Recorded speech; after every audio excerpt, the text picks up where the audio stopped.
विभाजनकारी ताकतें कौन है? ये तो आत्मलोकन उनको करने की आवश्यकता है ना। विभाजनकारी ताकतें तो मेरे समझ से वही लोग हैं। आप जाते हैं वो जमीयत उलेमा की बैठक में और वहाँ पे घड़ियालू आंसू बहाते हैं और आंसू बहा करके कहते हैं कि मुसलमान सताए जा रहे हैं। और जिस देश ने सर आँखों पे बैठाया, देश विभाजन के बाद भी यहाँ पे रहने वाले, तो उनको उन मुसलमानों को भड़काने का वो काम करते हैं। तो इन सब शब्दों को बोल करके वो कहीं ना कहीं देश विरोधी भावना उनके सामने आ रही है। अपने अपने तरीके होते हैं बोलने के, ये बौद्धिक वाले लोग हैं।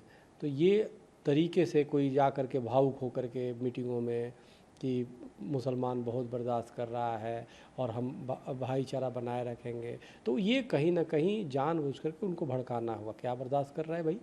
राम मंदिर का निर्णय सुप्रीम कोर्ट से हुआ, वो पक्ष में आ गया तो मुसलमान प्रताड़ित हो गए।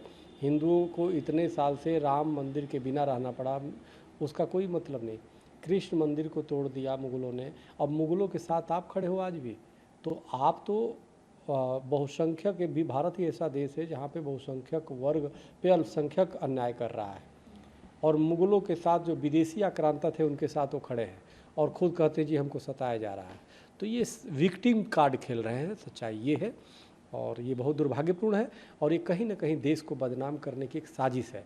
ये जानबूझ के विक्टिम कार्ड खेल करके, ताकि देखो इनकी ये भाषा वो बोलते हैं जो पाकिस्तान का प्रधानमंत्री बोलता है, वहाँ का और जो कट्टरपंथी देश है, जो देश के हमारे दुश्मन हैं, उनकी भाषा बोल रहे हैं। ये सॉफ्ट तरीके से बोल रहे हैं, अब उसका समर्थन वहाँ से आ जाएगा। तो कहने का मेरा मतलब कहीं ना कहीं अंतर्राष्ट्रीय स्तर से एक साजिश है कि कैसे इनके माध्यम से वो करें। तो युद्धों में कभी नहीं हारे हम डरते छलछंदों से, हर बार पराजय पाई है अपने घर के जयचंदों से। तो इसलिए इन जयचंदों को समझने की आवश्यकता है। सरकार ऐसे लोगों की जांच करे जो मुस्लिमों को भड़काने का काम कर रहे हैं और मुस्लिमों को पीड़ित बता रहे हैं। यहाँ पीड़ित कोई नहीं है, यहाँ हर व्यक्ति देश के, भारत ऐसा देश है जहाँ पे मुसलमानों को सबसे ज़्यादा आज़ादी मिली हुई है। PFI एक ऐसी संगठन है जैसे सिमी आतंकी संगठन था, उसी के तर्ज पे आतंकी संगठन है। और भविष्य में मैं आप देखें जैसे ISIS, सिमी, उसी तरह का PFI है।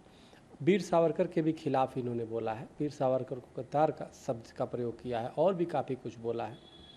हमारा ऐसा मानना है कि ये अधिकतर वो भाषा बोल रहा है जो सावरकर के खिलाफ जो राहुल गांधी जी भी बोलते हैं। हमें लगता है कि कांग्रेस और राहुल गांधी जी से PFI की नज़दीकी हो सकती है, क्योंकि भाषा दोनों का एक है। एक बस अंतर है कि ये एक वहाँ से उस तरह की जाहिलियत पे बोल रहा है और ये उसको, तो इसकी हमें लगता है कि राहुल गांधी और कांग्रेस की जो मिली भगत PFI से है उसकी जांच किया जाए। और ये कहीं ना कहीं PFI पूरी तरह देश विरोधी है, लेकिन कांग्रेस का संरक्षण उससे हमें लगता है प्राप्त हो रहा है, क्योंकि सावरकर के जी के विरोध में हमेशा राहुल गांधी जी मन से बोलते हैं। सावरकर जी के उनका कांग्रेस के नेता बोलते रहते हैं, उनके सेवा दल के लोग बोलते रहते हैं। अब इनका एक अनुसांगिक संगठन PFI ऐसा है, हो गया है, उन्हीं के विचार को, राहुल जी के विचार को आगे बढ़ा रहा है। तो इनके दोनों के कनेक्शन का, ये दोनों चोर चोर मौसियाउत भाई हैं।